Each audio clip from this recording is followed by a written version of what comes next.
Oi, gente! Sejam bem-vindos a mais uma aula de geografia. E agora que eu já falei as características, né, dos rios, das bacias hidrográficas de todos os continentes, a gente vai olhar para a hidrografia do nosso país, né? Principais rios e bacias hidrográficas do Brasil. Né, a primeira aula aí sobre a hidrografia brasileira. A gente vai ver um pouquinho, né, das características gerais dos rios brasileiros, né? Esse que vocês estão vendo aqui é um mapa de rios, né? Mapa de hidrografia, né? Essas linhas azuis aí são rios em pontos onde elas estão mais largas aqui, né? Dá para ver algumas barragens, né? E não dá para ver nesse mapa, pelo menos não nesse tamanho, né?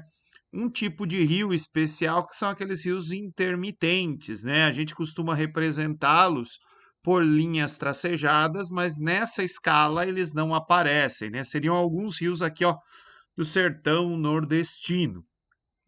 Bem, então vamos dar uma olhadinha aí nas características gerais da hidrografia brasileira, né?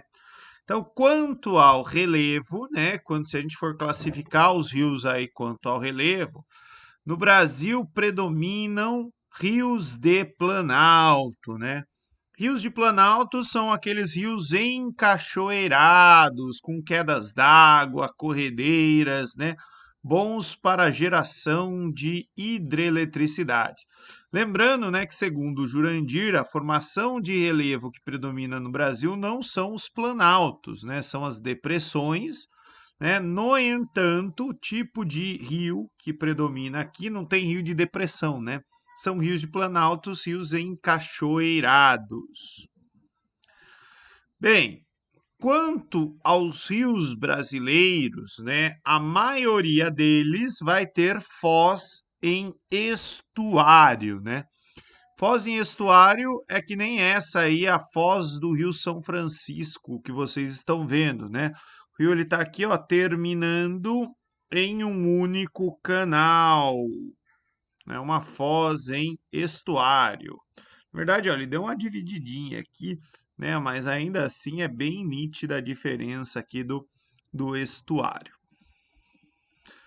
Bem, como aqui no Brasil, né, nosso país chove bastante, né, a maioria dos nossos rios são alimentadas, né, pela chuva, tem regime pluvial, né? Então a água que os alimenta vem da chuva. A gente tem alguns rios que recebem água de derretimento de geleira, né, como o caso do Amazonas, por exemplo, mas, né, a maioria absoluta aí dos rios brasileiros tem regime pluvial.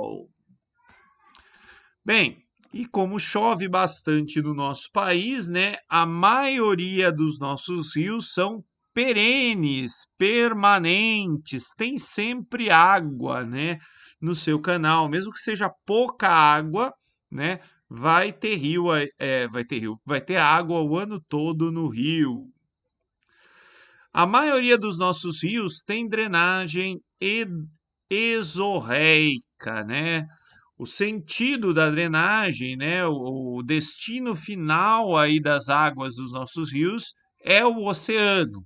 Pode ser de maneira direta ou indireta, tipo um rio que deságua no outro e depois essa água chega no mar, tipo Tietê, né? O rio Tietê deságua no Rio Paraná e o Rio Paraná depois vai sair do Brasil, vai para o território da Argentina e, por fim, aí ele vai desaguar no estuário do Prata.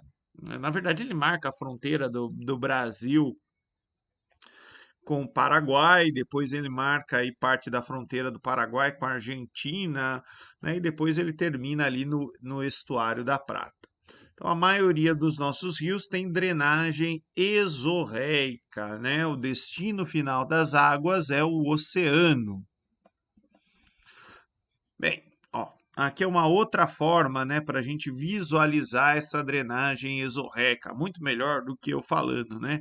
Então, esse GIF aqui, ó, ele mostra, né, Os principais rios e bacias hidrográficas brasileiras, né?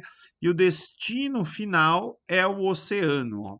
Mesmo aqui o caso do Tietê, ó, ele termina no Paraná, depois ele vai, ó, seguir esse caminho já fora do Brasil, mas ele vai desaguar aqui, ó, no estuário da Prata. Aqui estão as bacias hidrográficas do país, as grandes bacias hidrográficas, né? E nas próximas aulas a gente vai falar um pouquinho, né, sobre algumas delas, né? Bem, lembra que o Brasil, né, tem rio pra caramba, né? Então não dá para falar de todos eles, né? Que é um outro mapa de bacia hidrográfica, dá para ver bem no detalhe, né, por conta do contraste com o escuro, né? Então o país é muito bem drenado aí por rios, né? E aí quem tiver curiosidade, né, eu deixei aqui um link, dá para instalar um arquivo KML, né, que é uma extensão para o Google Earth, né, onde você vai ter aí todos os rios do Brasil no seu Google Earth. Mas seu computador tem que ser bom, senão fica muito pesado, tá bom? É isso, gente. Muito obrigado pela atenção e tchau, tchau.